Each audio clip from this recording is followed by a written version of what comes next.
What's up, guys? HonkyTalk podcast listeners and viewers. We got a very special guest today here at the Sundown Tavern, where we're always saving Ruston and Lincoln Parish one sandwich at a time. But good to be here. Happy Halloween. So we dressed up. We got a very special lady here. We've been trying to get her in for about a month and a half, and the schedules, just wouldn't match up because she's so busy. And for good reason. We have Miss Chancie Neal with us today. Yeah. Welcome to the show. I don't have an animal sound. Nee! That'd probably be my go-to. Girl, put that pony on them. Well, welcome. How you been? Good, busy, love it. Love it. Yeah. Live it every day. Yeah, I'm happy to be here. But we're good. It's good to have you. I know we're excited about it. You're very fortunate because you're like one of two or three ladies that we've been able to have on the HonkyTalk Awesome. That's podcast. So we're diverse. In the music biz, that's like I feel like that's typical. I mean, that's not But bad. I'm glad to be one of the three. One of the Good- three? in good company. So far. So you're bouncing around back and forth still to Nashville, doing your thing, writing, things like that? I am. I'm heading to Nashville tomorrow, actually. Okay. So I just had a baby. Ooh. So I have a 5-month-old. So that kind of New. makes it a little Yeah. difficult to travel. But Yeah. I'll be I try to go up there once a month when I'm not growing a human. So I'm starting to get back into it. So it's your 5-month-old baby. 5-month-old baby boy. Baby boy, what's baby boy's name? His name is Baron. Oh, Baron, that's such a cute name. Thank you. Is he favor you or the daddy? I think right now he looks a lot like me, or at least my side of the family. Yeah. But I don't know. They just have their own look. I feel like as their parents, like you can't really, or I can't tell. They just look Yeah. like this. It's just mind blowing. Well, you can see a little bit of you in every, and I got 3 of them too, and you can see each one of them. You can see me in them, but you can also see your spouse in them or Yeah. the person who helped make them. Yeah. He really looks like yeah. my grandfather. Oh, wow. A lot. Well, that's cool. So when you go up to Nashville, where do you stay? You hoteling? You got a place up there? What you doing? So I stay. My manager has a place, and I usually stay with her. She lives like in the Gulch area. I don't know if it's like.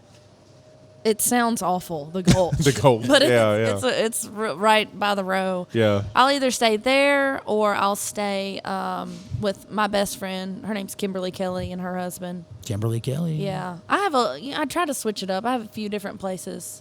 I kind of Yeah. try to make my rounds. So you got so when you go up there, you're going up obviously to write and stuff like that. What are you working on? You got an album coming out? Any songs? You get any cuts lately? I mean, tell us a little bit about your songwriting. So I've really started leaning into writing for other artists the past couple years. A little quick background. So I lived in Nashville 13 years, and about two and a half years ago, I moved home. So I'm from Calhoun because I had a baby girl. So I have a 3-year-old and a 5-month-old, and I was just like, these schools aren't great, and I kind of felt like I was at a place where I could leave. And I'd been doing the artist thing like real hard for years, since I was like 14, Wow. And so when I moved, I was like, I just feel like something, like God's telling me like I need to write for other artists. I'm in the room with some really cool artists sometimes, and so I started leaning into that, and I feel like was the right path because I have gotten some really cool cuts. It's like a big process of all that coming out. Yeah. Like it's like a big maybe until it actually gets out. And so, you're talking about songs that are like 2 years old now, but really the past month have just come out. Wow. So I've had three major label releases in the past month as a writer, and I'm very excited about that. You should be. Yeah. Congrats. Absolutely. That's our girl Chancie Congratulations. Neal Thank right you. there, baby. Thank you. Yeah. Yeah. I know you just have a really amazing just fan base around here too. I'm so thankful for that. Yeah. That's where it all began for me. Well, it's so Really. crazy because I was there when like Danny Nelson, Oh, yeah. yeah, I was He's been I was there friends from the beginning. Yeah, and I was with I was like one of his his son's best friends, like Nathan Nelson. Yeah. And I just remember going hang out and kind of seeing it from the sideline and stuff, even when Jacob was your drummer. Mm-hmm. You know, Those were like that was the heyday. Yeah, right. So Yeah. it was cool, and just seeing you do all that, and it really inspired me as I was younger, but not very much younger, but just I wasn't even in the scene or nothing yet, and it was just really cool. It inspired me to like really kind of take that next step. That's really cool. Yeah, it's just super cool. But I wanted to talk about the Bee Hive concert you used to do. Oh yeah. Yeah, I mean, because I thought that was really cool, and like, there's the music scene around here is it's starting to revive itself a little bit. Mm-hmm. I've noticed that. Yeah, but back then, I mean, you were doing some big stuff here. Yeah, so Bee Hive, like I still refer back to Bee Hive when I like put on events or shows because I didn't even realize what I had when I had it. Really, I started those shows. I think I was 15 on the first one. Wow. And, I could talk for a really long time about Bee Hive, but they had an incredible marketing strategy for those shows. Yeah. And there's so much more like to music than just music. Like there's a whole business side. I was 15. Exactly. I didn't know what I was doing. But so those shows were free. Yeah. But you had to win tickets to get to come. Right. At the beginning, and then we ended up opening it up to the public, and then you would have to win meet and greets. Right. But what we would do is like we make money on merch, so it paid for itself, and it was. I mean, obviously, I feel like that's the marketing in itself was just the name I got from playing those shows. Right. It was her name was Michelle Bernard, and Yeah, like that's right, the Bernards, the Bernards, all of them, they like teamed up. Yeah. They're just so good at what they do. They did a great job running Bee Hive for years. 100%. And I was homeschooled with that group with their kids, their kids and stuff. Yeah, Bo and Tatum and stuff. Yeah, that's awesome. It was just They're so such crazy. good people. Yeah, they are. They absolutely are. So yeah, and for everybody else, I can kind of give a little bit of a background. So I would put on a yearly concert at this place called the Bee Hive, which it's very like niche, but it was like a store. They sold everything. They sold it was a everything. boutique. It was for like girls. Yeah. They had shoes, jewelry. Yeah. And There was so there was a very small guy section with a couch and a TV in the back. Yeah, I know. But- So they could like chill and hang out. Yeah, I love that. But I remember coming over here Yeah. to the Bee Hive as a young teenager with my sister and mother. Right. From Yeah. Shreveport. yeah. Yeah. Okay. So Yeah, so y'all drove a long way to go to the So the Bee Bee Hive. Hive, it was a happening, but it was also a happening like you said, the marketing thing. It was almost like it had its own fan base too. It was its own did. like It did. It totally No, it did. did. they had fans. Yeah. Yeah. It was a brand. I'm telling Brand. it, brand. The And Tornado I'm got telling the you, whole it's building. because they Don't- were intentional about it, and Yeah. just so easy to work with, good people. And so I would always get really nervous about those shows because I felt like a ton of weight on my shoulders, like who's gonna come see me play, and then there was like 300 people the first year, and then Wow. there was 600 people, and then when we opened it up to the public without selling tickets, I was like, oh, this is gonna be tough.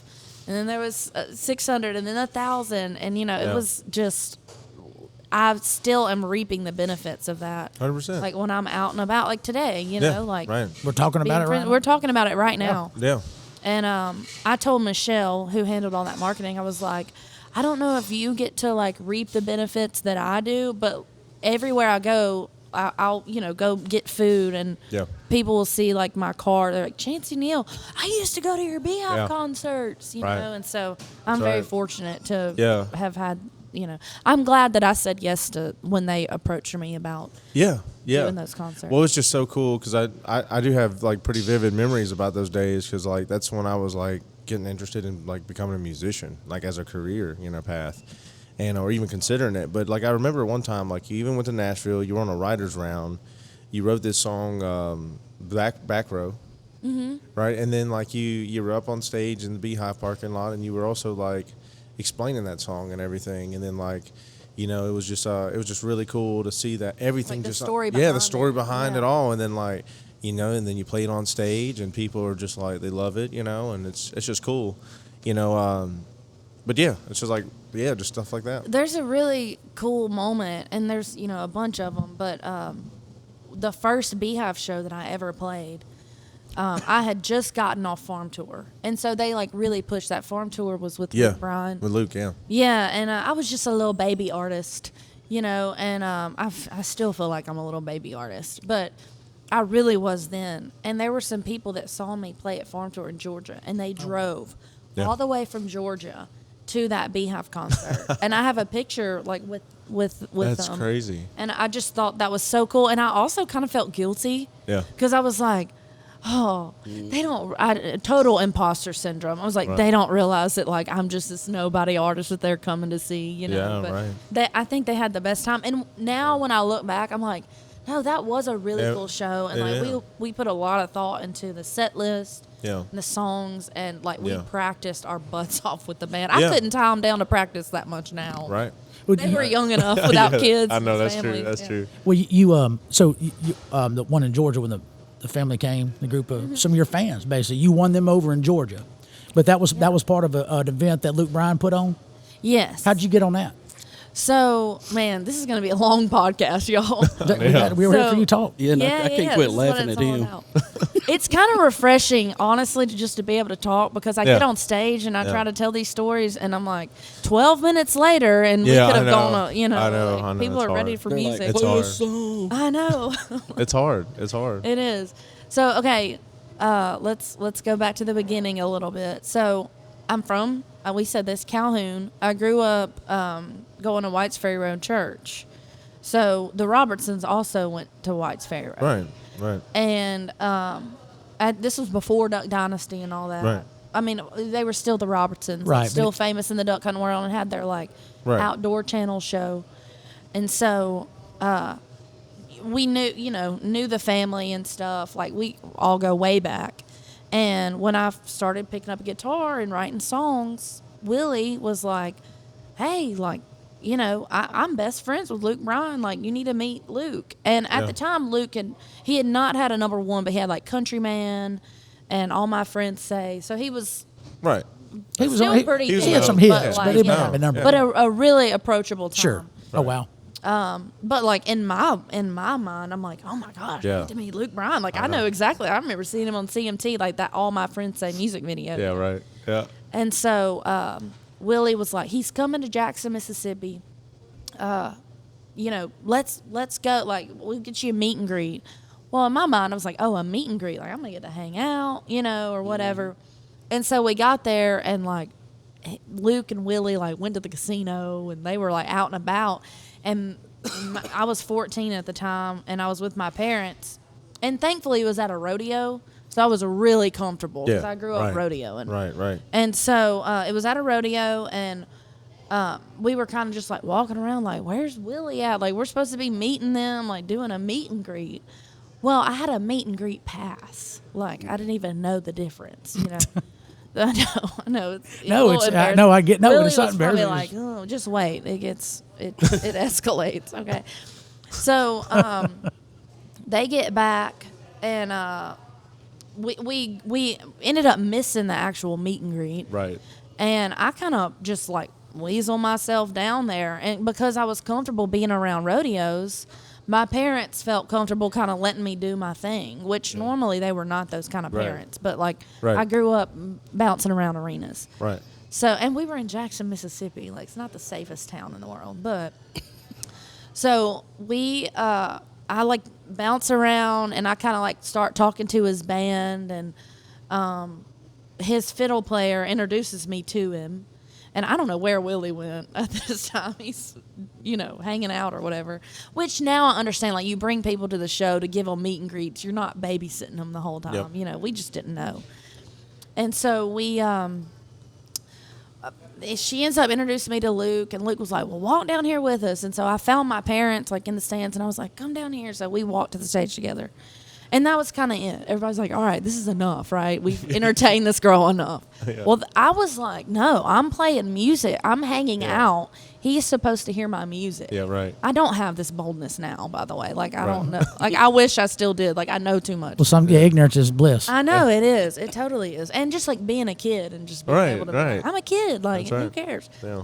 And so he gets done playing, and they're on the bus, and I go and get a CD, and I'm like carrying it around, and I go up to the security guard, and I was like, I need to give Luke the CD, and he was like, go ahead. And you were like, okay. Okay. And I If it had walk been up on Bo the Atkins, bus. they would have been like, no, you're not getting up there. Well, maybe in a lion costume. Right. I think they definitely let you up there with the lion I costume. think so. Yeah. They probably would. And so I like walk up on this bus, and I was Yeah. like, it's like that awkward thing. Yeah. Like you walk up on a tour bus, Yeah. and everybody looks at you. Like, what do It's you like want? You walk up the stairs, and I'm like, Yeah. hi. Yeah. And I was like, God, I pray he didn't listen to this CD. I pray. And so I'm like, I have this CD, like, you know, my name's Chancie Neal. I'm friends with Willie. I just like got it all out. And he was like, listening, the nicest guy ever. Right, Like, right. I have not a bad word to say about Luke Bryan. Right. And I was like, but like, there's some songs that are on there that I really want you to hear. And can I play them for you? He goes, well, do you have a guitar? And I was like, yeah. He goes, well, go get it. And so I went. We weren't parked far. I went and got my guitar, and the security guard was like, yeah. Come on. Like, come he on. was cheering for me That's at what's that up. point. Yeah. And man, like, we sat on that bus for like, I mean, I didn't have a bedtime at 14 like most Yeah. kids do, because Right. again, grew up in rodeo. That's right. Like, and I mean, it was like 2 a.m, and Oh, my just goodness. like playing songs. Like, I didn't even realize how much of I'd not been in Nashville at this point, like how much of a Nashville experience that was. Luke had played songs like that are now hits. Right. Who I'll tell you who else was on the bus? Dallas Davidson. And for the listeners, Dallas, man, I think he's over 50 number 1 hits at this point. Like, oh my gosh. like one of the incredible That's songwriter. insane. Dallas Davidson was on the bus. Cole Swindell was on the bus. He was Luke's merch guy at the time. Well, oh yeah, that's right. That's Yeah, right. so That's like right. I have a picture with all those guys, and we passed the guitar around, and I was like playing some my songs that I wrote when I was 14, and like thankfully, like they were like, we think you're great. Yeah. Like, I don't play those songs for people anymore, but they were Right. like, Luke just kept saying, he was like, you're so young, but like you need to go to Nashville. Like, that's where it starts, you know. Yeah. And he was like, but you're just so young, Right, you know. And right. Dallas was like, Luke, shut up. She needs to go to Nashville, you know. And so anyway, that's where that went. I developed that relationship with Luke, with Dallas, even Cole from that night. And the way I met Cole was a totally different, y'all. Like, these stories are crazy, like, really. So I'm gonna get to the question you asked. I'm sorry. I told y'all I'm long-winded. Yeah, no, Okay, no. like I just took a cat nap. You're all good. I've been laughing at him the whole time, so It's all good. No, he's been you're making good. faces at me. so. That's how I met Luke. So kind of stayed in touch with everybody. So CMA Fest came around, and we, you know, as like newbie Nashville people were like, we gotta be there Yeah. for CMA Fest. Right. Like, honestly, you want to stay away during CMA Fest to get anything done in the business. But we go up there for CMA Fest, and Luke, and I don't even know, like, it's so random. Like, normally these events, the artists are so busy. Right. But, like, Luke is just so genuine. Like, he saw me in a crowd and was like, hey. And so they were playing, like, the celebrity softball tournament that they do every year. And Luke I went down there like, hey, you know, Yeah. whatever. And he, like, through the fence, he was like, hey, girl, you know, he was like, hey, this is my manager, Carrie. She was sitting, like, right close to us. He was Yeah. like, y'all need to meet. And so I, you know, was like, hey, great to meet you, whatever. And then from there, they invited us to, like, a private show that they were doing at Longhorn Steakhouse. Okay.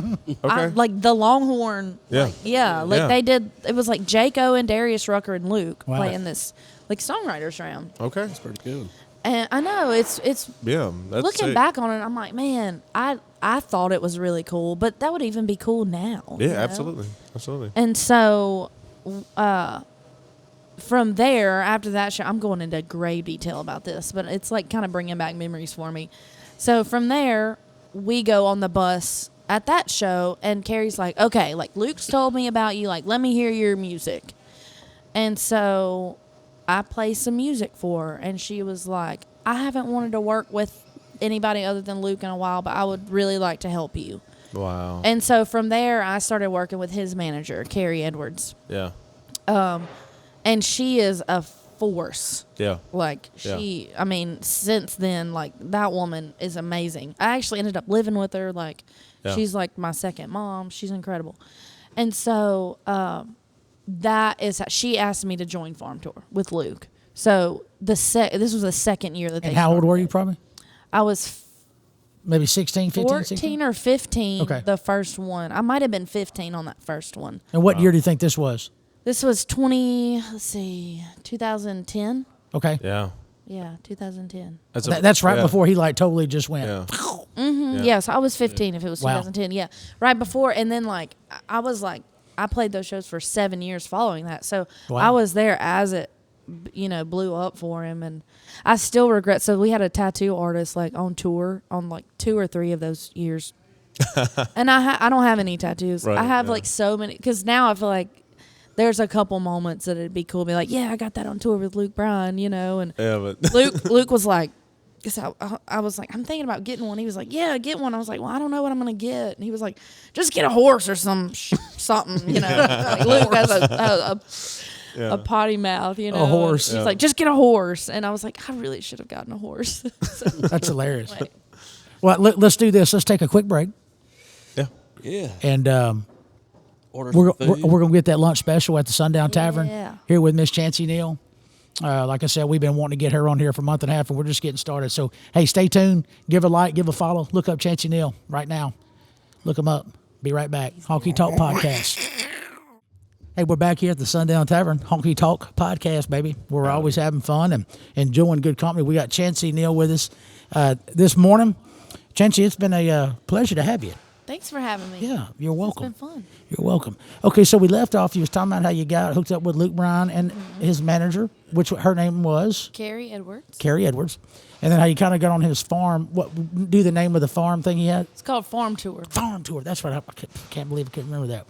And how you got there. We talked about the Bee Hive, a local legendary spot that was one time in Ruston, right? Yeah. Yeah. Right. I miss it. Yeah, I need some lip balm. But anyways, no. But so let's talk about some of the music that you've put out, albums, singles, anything that you've done from an artist standpoint. Yeah. Tell us about. So I put out a project. I'm honestly due for another one. It's been a minute now, but I recorded the most recent thing I recorded was an EP, and I called it "Thank You, Hank," because I sold a horse named Hank, and it paid for the EP. yeah. We recorded it in Nashville, and so we recorded it at Benchmark Studio on the Row, and Tommy Cecil produced it. And Tommy, I've written songs with him for a long time, and I've always loved the way that, like, my vocals sounded, and I knew that he would, like, let me be involved because we've written a lot of songs together, and so he produced it, and there was some cool stuff. We release songs, and, like, one thing leads to another, and shows and marketing and all that, and the one song that was on there is called Rodeo Money. And I know I've talked a little bit about rodeo. I'm a world champion barrel racer. And it was kind of like before, like right now, rodeo and cowboy stuff is cool. It was a little bit before all that took off. And so I had a chance to, like, embrace that, kind of like, this is who I am, as it was kind of like, the cool thing was coming in, being, you know what I mean? Like the cool cowboy stuff. that's like right. Walmart That's right. is selling like Came Girl back in Snaps. style. Yeah, right. Yeah, right. Kind of interesting, you know. They've been selling them a while. Well, it's true I didn't though. know that. All that Yeah. Wrangler. Yeah. yeah. But they really are. I think. No, I don't know where this came from. Like when Beyonce starts wearing a cowboy hat, Oh, I know. you know it's like Yeah. in style. It's overdone. That's right. Yeah. That's right. Yeah. I don't so, know if it's in style. No, I get what you're saying. Okay, so you did Thank You, Hank. And with Mr. Cecil, Tommy Cecil. Tommy yep. Cecil, at Benchmark Studios. At Benchmark, yep. Benchmark. And Okay. then we re-recorded the vocals at Play It Again Publishing. That's where it's actually Dallas Davidson's publishing company, and Tommy wrote for them at the time. He might still write there. Yeah, So, sweet. Just in his like studio. Have you? I'm sorry. Go ahead. I had a brain fart. I had a cat's meow. We'll edit that out. Cats. Hairball. Yeah. Anyway, but I was just reminded of all the things like that I kind of saw from my perspective. Like you've done well, we talked about Harry Christmas earlier. Yeah. Like with that and everything and then Ducks in a Row. Those were so cool. Those are cool songs. Thank you. Yeah. That was a whole like. So how did that happen? I never got that. progress Yeah. of- I can't remember which one I wrote first. Probably Ducks in a Row. Yeah, I think yeah. So Phil asked me to write a song for Duck Dynasty. So that's how that happened. And when Phil Robertson asks you to write a song for Duck Dynasty, you write a song. You for write it. a song? Yeah, and Yeah. so. How Again, long did that like- take you? I mean, like one write. Okay. Sat down and wrote it like a few hours, But Right. I mean, a lifetime of hearing Phil talk and like Yeah. his, Yeah. ideals and like one of the smartest men I've ever had the pleasure to be around. Like, so I knew like those family values and what they stood for. So we wrote Ducks in a Row, and just the timing was perfect. Yeah. Like I didn't, and we talked about this off the record a little bit. Like I didn't even realize what was going on. Like I really didn't. I was just trying to find the next opportunity. I And feel like you're in we the all moment. do that, Yeah, we do, yeah. like, and that's why I hesitate to say fame, because I'm not like talking about myself, but when I think about other people or like the potential of fame or like Yeah. what in whatever aspect fame is, it's so hard to enjoy, because like even if you have it, you're always wanting or thinking you need to be doing the next thing, or there's imposter syndrome or like something, so Right. it's just a facade, really. I've heard a lot of people talk about that, and I know we've all and you could and people could do this in any walk of life that you're in, any career. When you have some success, you work so hard to get it. Yeah. Sometimes you don't even realize you get it because it's just hey, the next step. It's like the next tier. I Yeah. hit it. All right, cool. Next. You can't even enjoy, Right. really. And I've tried to be more intentional about enjoying moments. Yeah. Taking a deep Yeah. breath and being like, taking it in. Like, this is a really cool opportunity. Like the planning and the overthinking gets in the way of that. Yep. Or even just like being thankful for the people that I get to meet, like the shows I get to play. This is like you were asking about artist stuff. I play at Floribama a lot. Yeah. And like just a legendary place to, a family to be involved in. I love it down there. And I've really tried to be like intentional about the people I meet, because it's so like you get in a rhythm. And I think like, playing music at 14, it's just quick. You meet people. It's like, hey, great to meet you. I love your music. Thank you so much. And like, I'm so genuine. I'm so right. appreciative. But like sometimes I don't know how to take that connection to the next level. And I genuinely want to connect with people, you Yeah. know. And so I've tried to be intentional about. Well, you're doing one of them. You're taking the time to be with us today, Well, thank you. and we've all met you, and some of us know you better Thank than you others. for having me. But I've only met you like one time that I can know. remember. Yeah. And that was like a real quick thing. I think Super I was quick. playing before you. You just got done playing or something. Where was Some that? flea market. What was that thing called? Was it at, Bayou Creek Trade Day. okay, yeah. That's what I was. I think it was right. I think it was right before COVID had hit, or it might have. COVID Something had just about hit. that. Oh, Big When Creek. we Or yeah, Big Creek. Big was Creek? it Big the Creek. tornado relief thing? Oh, I don't know. I think it was. I know Jordan Shepard was on it too. That was the first time I'd ever met him. It was. It was for the Ruston tornado. That's what it was for. Wow. Yeah. Yeah, with Lloyd Nelson. Yeah, that's right. Yeah, sure was. That's right. So you got your first record was Thank You, Hank. Well, it wasn't my first, but that's been the most recent That was the most recent one you done. that Okay. I've released. Yeah, and then I mean, honestly, before that, I just kind of strung together a bunch of demos and would put them out. And like 107.5, huge shout out to those guys. 104 too. Like Yeah. I owe a lot to them. I mean, a huge chunk of my success, because that new song of the day, like man. I'm telling you. And people would call. I'd have my family like ready. yeah. They'd have 10 call-ins. Like, we love that song. Play it. Thumbs up. Yeah, people hear you on the That's radio exactly right. and they're like, "Oh, she's on the radio," but they didn't know I was only on Yeah, that yeah. station. Yeah. Smoke and Yeah. mirrors, baby. That's right. it was cool. One of my favorite songs that you've done is the Silverado song, and I know we've met and I've talked to you about that before, but that's just a cool song too. I don't know if I ever like heard the backstory on that song. Like, did you had a blue truck and did it really break down on you? So, You know, this is like songwriter 101, and I'm sure y'all, it makes you a great storyteller because you can just like make up a story around Right. it. He makes them up all the time. But so Silverado, like once I learned how to craft a song, yeah, like really, there is a way to do it. Mm-hmm. And when you start with a title and then you build around that kind of outwards. And I've always kind of written backwards to begin with. Like I'll write a bridge first sometimes.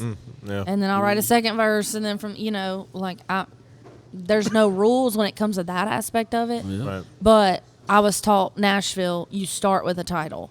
And so I had that Silverado title, like I ain't your Silverado, like I ain't your truck or whatever. And I Right. think just growing up, like in this area, like the boys, I was 15 when I wrote that song. So like That's they right. love their trucks, yes, they do. and so I remember bringing that into the room, and I wrote it with Forrest Whitehead. He was like 19 at the time. We were just a couple God, kids that's writing songs. crazy. So he's from Shreveport. Peter Pan?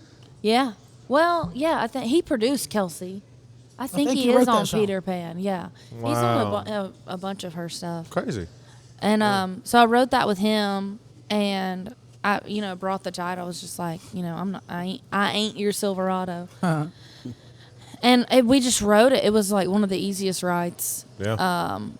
But yeah, I can't remember like why we said a dark blue Chevy, but right. there was no dark blue Chevy. True. that- I mean, that might make me look ingenuine, but Hey, no, you know, but it's like yeah, no. somebody. You got to embellish it a little bit. Yeah, Good yeah. descriptor on the song. Yeah, you got to that's add right. some furniture. Is what we Come call on. Well, I mean, I think part of writing is just like painting a scene for somebody to really think about, and Yeah. it's something specific, and it's like, oh wow, kind of you can I kind of. think I picture had it. a dark blue Silverado to be. Now that I think about it, Yeah. the single cab stick shift. And that I remember, right. like that was Forrest's line, Right. the dark blue Chevrolet. Because I was like, oh, I love how specific that is. Yeah. Very, yeah. Yeah. Yeah. And then I remember somebody like made a YouTube video, and they found a picture of like a dark blue Chevrolet, and I was like, it's kind of the one we pictured. Well, there you go.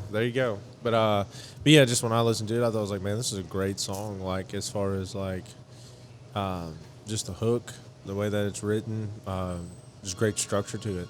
Well, thank you. Yeah, so- I don't know. I feel like it was just one of those songs that wanted to be written because I didn't know. I say that a lot, but I was 15. Like I just was going with it. That's right. But I feel like some of that, like not knowing, helped. Like I wish I knew a little less, and I could just write what I felt a little bit more, And yeah. But so the first person that ever put that song on hold was Kelly Pickler, and I remember I was young enough that I was so excited that I just like went outside and jumped on the trampoline for like 2 hours Yeah, because I just had so much excitement. that's a proper response. Yeah. You know, that's a proper response. If I wouldn't do that now, I'd throw up and pass out. She didn't cut it. So. Right. Yeah, but I mean, just to watch your journey, we were talking about that earlier. Just looking like you were so in the moment, and then like you look back, and it's like, wow, So, a lot of stuff has happened. That it is crazy. And that song really got me my first publishing deal with Sony. Yeah. And it was with Luke Bryan's company. It's called like Peanut Planet, I think. Or Planet Peanut. We just say Sony. It was a co-venture. Right. And there was another company at the time that had offered me a deal. And it was kind of like because of Silverado. Like it was like this competition Really, thing. that song, wow. Yeah. And it was cool. You know what's funny about listening to you talk, and because I can speak from, we can all, in some shape, form, or fashion. We've all felt this or had these questions asked to us. And I've never been in the circles you've been in. So when you're meeting, you're staying the night and stuff, hanging out with Luke Bryan's manager. You're doing this, meeting these people. You're getting these co-writes, these people that have these big hits, and they're producing all these, people that have had number ones and stuff like that. How many times have people walked up to you and go, I mean, come on, man, you hung out with Luke Bryan's manager. I mean, what do we got to do to get your song on there? I mean, how do you not? That to me, that's wild to know. You know what I'm talking about? Yeah. You're like, it doesn't work like that. There's so many different yeah. pieces of the puzzle. So like the management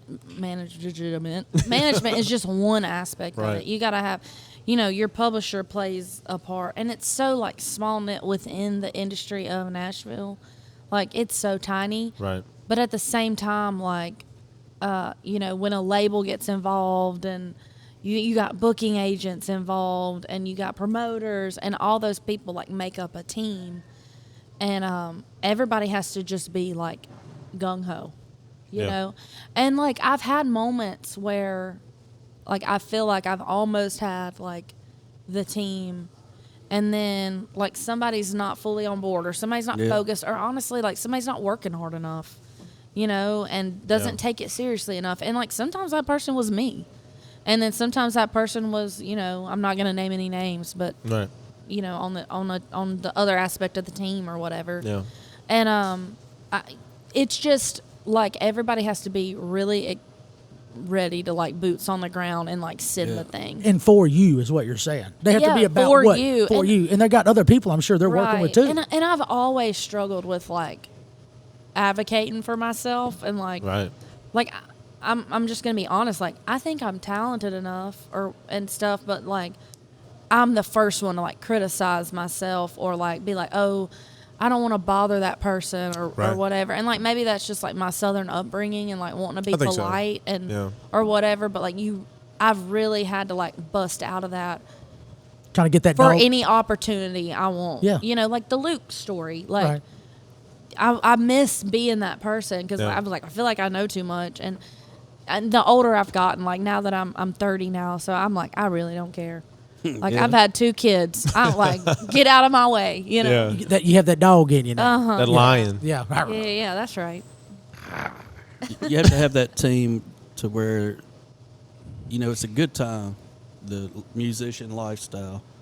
But there's a time when you have to treat it like a job. Yeah. And the party's over. Yeah. It ain't saying you can't For go sure. party and have a good time. Yeah. It's just saying Yeah. that if you keep associating it with getting drunk and a party and not concentrating on your work, Yeah.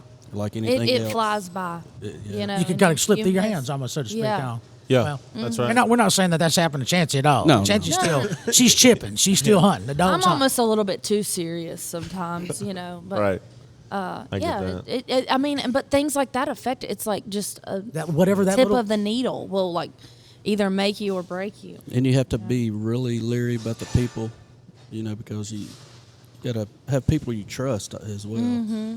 Because Oh, yeah, yeah, for 100%. sure, for sure. Speaking of trust, within the circles you've been in, and you hear about this. I mean, this stuff still happens today, even with the technology. And, you could film it in the shower in your bathroom. You got it on your phone. There's a form of some kind of copyright, some kind of something. the But it's timestamp. something. There's all kind of these versions you hear about. Mail it to yourself and don't open the package or whatever. Yeah, we did that. Okay, at the so beginning. has anybody that you've written with, you go, that song sounds a lot like what we've been writing? I mean, Has that happened? I'm not gonna name any names. No, but, no like, names. Yeah. for sure. Wow. Oh man. Like I mean, and Yeah. it definitely makes you. There's not a whole lot you can do about it, honestly. Like Right.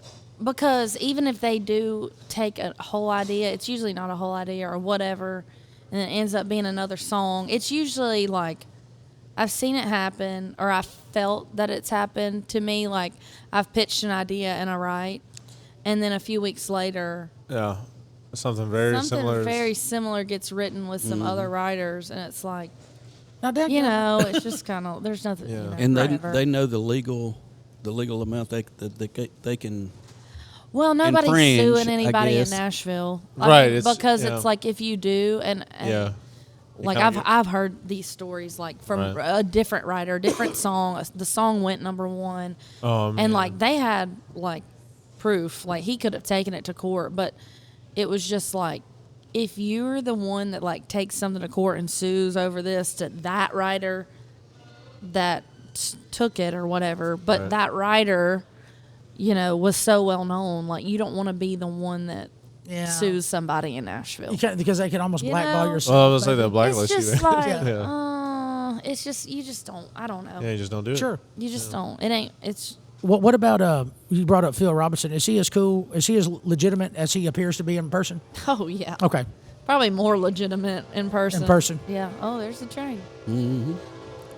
There she goes. Yeah, incredible family.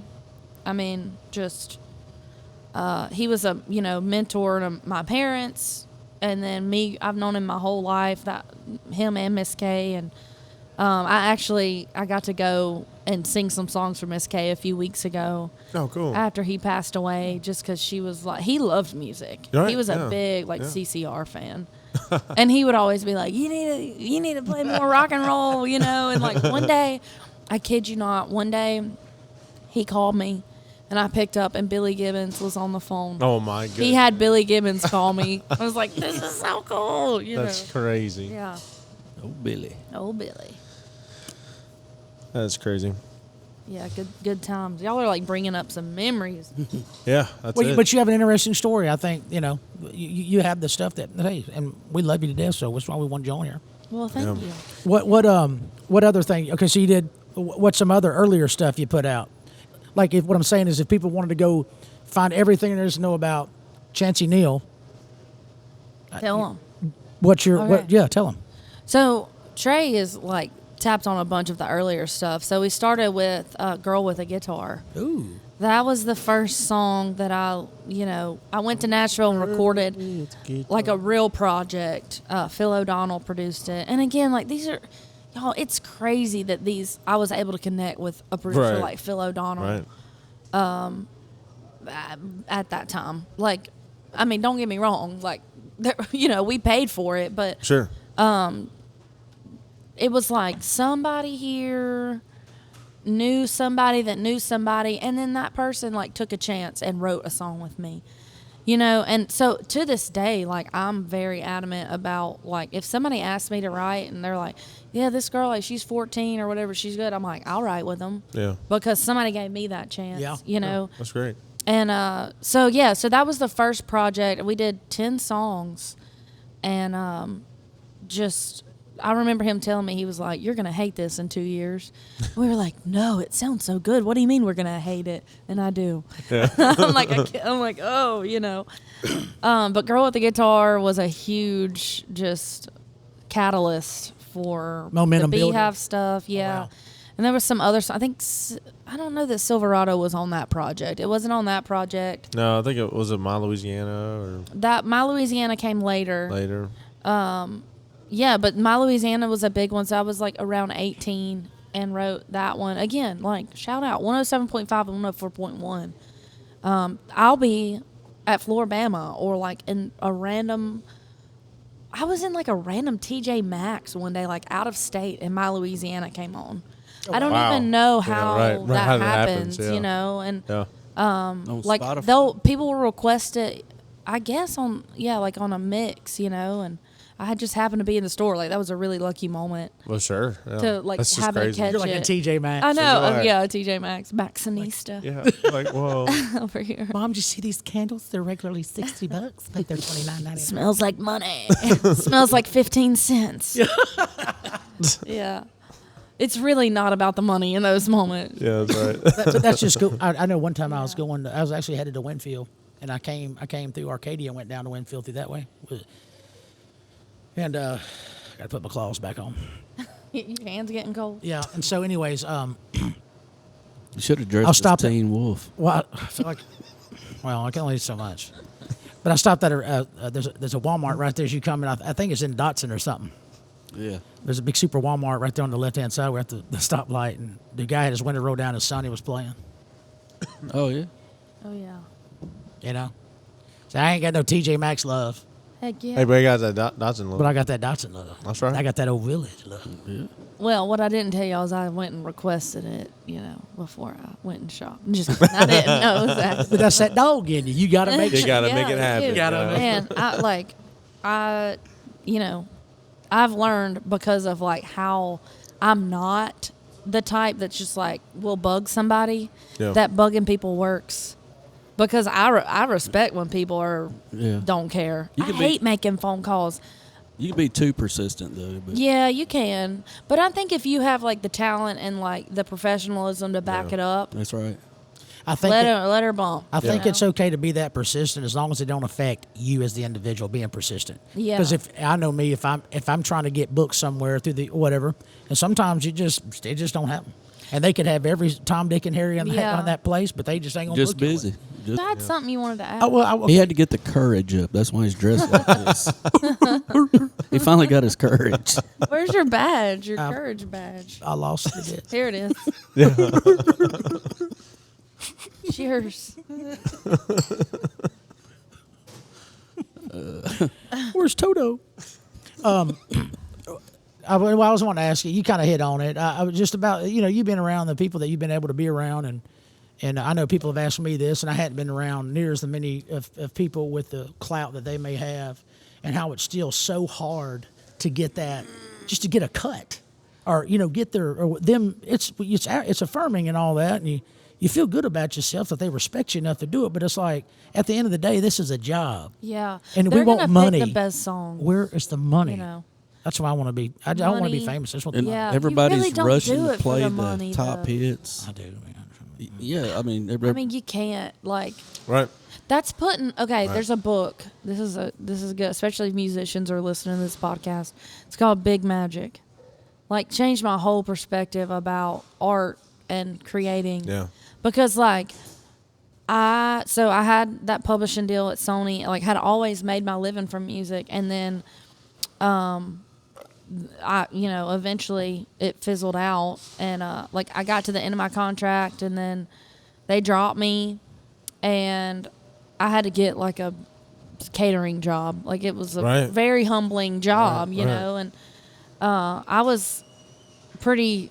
It messed with my head, which it shouldn't, but it just is. Sure. It's like it's highs and lows in this business. And I read that book, and it was like, hey, embrace the fact that you don't have to depend on your art for your income right now.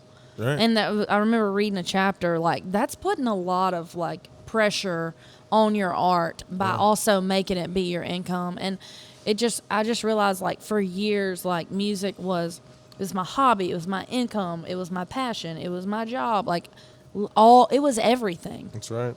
And then when that all happened, I had to find the reason I did it for me. Yeah.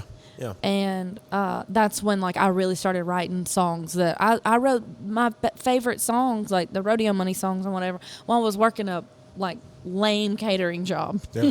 Do you find that those jobs for you was an opportunity to go do a job and it just be mindless work? Yeah, a little bit. It took the It's kinda like a pressure off relief. music. Like, I wasn't having to prove something to somebody and like Yeah. stressed out about what my publisher thought or this and that, and and honestly, like, when I moved back home, that was kind of like another level of pressure that, like, I wasn't trying to, and I wasn't like leaving Nashville because I was giving up. I had a baby and I wanted her to grow up a certain way. Yeah.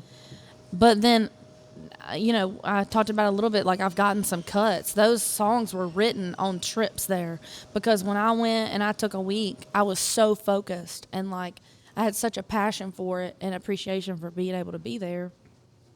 Whereas, like, I was there 13 years and, like, you just get caught up in the day-to-day and, like, I wasn't necessarily like, I need to write 2 times a day, 5 days a week on a random any given week when you're living up there. But when I take a trip up there, I'm hustling. Right. And, like, I don't mind, reaching out to writers. I mean, I don't mind reaching out to writers anyway, but, like, it definitely makes it easier when I say, hey, I'm going to be in town this day to this day. Let's get a write. And people are like, they're ready, instead of like, oh, yeah, we'll write one of these days. Like, hit me up. Right. Yeah, hit me up, Chance.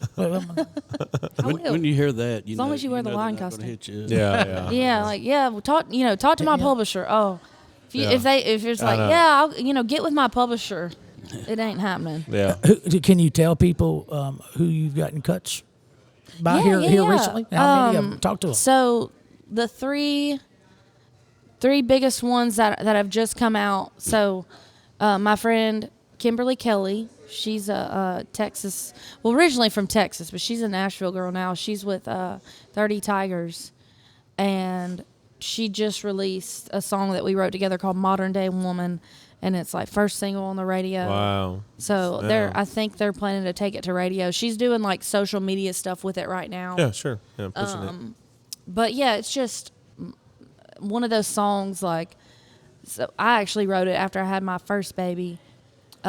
Just like everybody kind of talks about the music industry and how being a mom and like female, women have this whole, you got to plan it out if you're going to be an artist and have a kid, and Right. you haven't like broke yet. Right.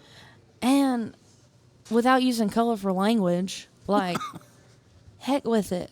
Yeah. Like I'm not going to let a maybe hold back That's right. something. Now that I have a baby, Right. Yeah. but 2 babies, man, I'm so glad I didn't like miss out on that Right, part of miss my it. life. That's exactly right, yeah. And like you absolutely can do both. Like Yes. who is making that up? Exactly, yeah. Like, Yeah. and like I'm not saying that to say like it's not difficult, and like there are definitely bias within the industry, but at the end of the day, it's in your own head, and I think that goes for any woman in any career.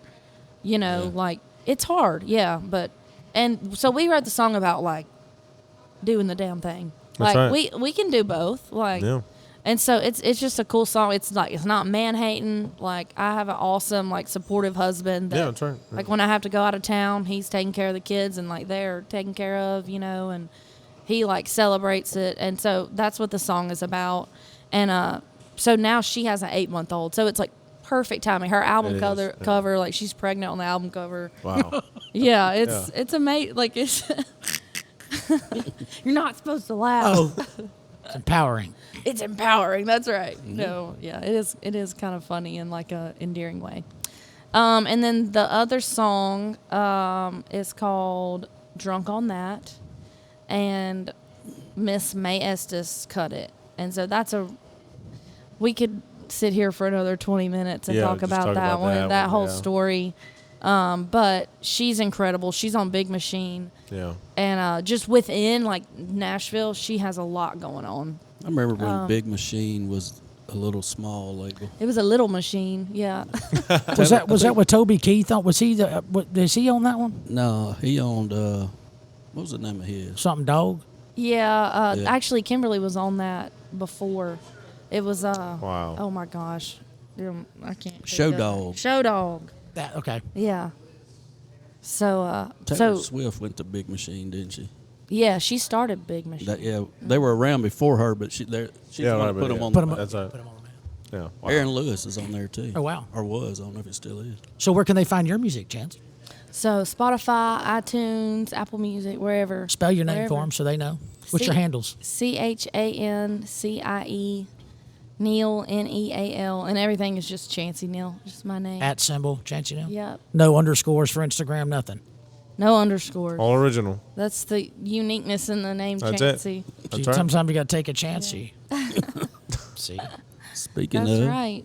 you gonna play us a song here in a little bit? Sure. Yeah. Let's grab a guitar and we'll get you on it. But But yeah. We'll be right back. We're gonna have Chancie Neal rocking and countrying it up. Yeah, I can rock it too. Sometimes. You can That's do- right. You can That's do right. whatever you want to because you're an empowered mother. This is a mother, y'all. She can do anything. Modern day woman. Modern there day you go. woman. Be All right right. back.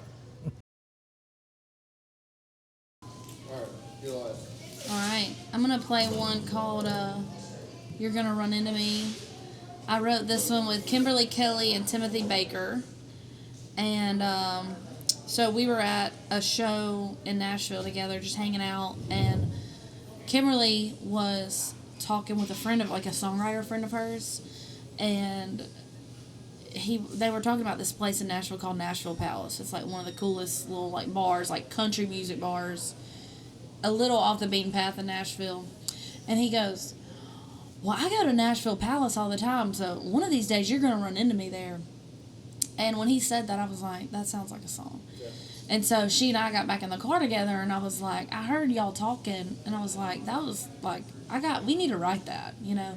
She goes, "Oh, you heard him say that?" And I was like, "Yeah." She said, "You know what's funny? I ran into him at Nashville Palace 2 days ago. He was just so drunk he couldn't remember it." So anyway, we ended up writing this song with another friend of ours, and I really like it. It's called "You're Gonna Run Into Me."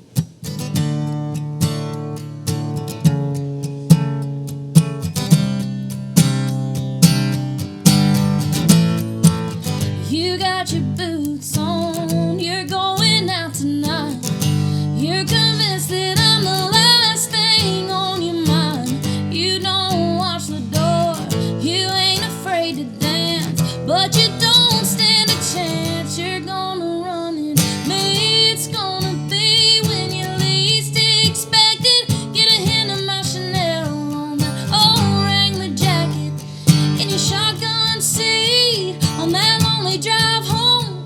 Hear me singing along to every damn song. When you lay down and try to get some sleep, and later that night in your dreams, you're gonna run into me.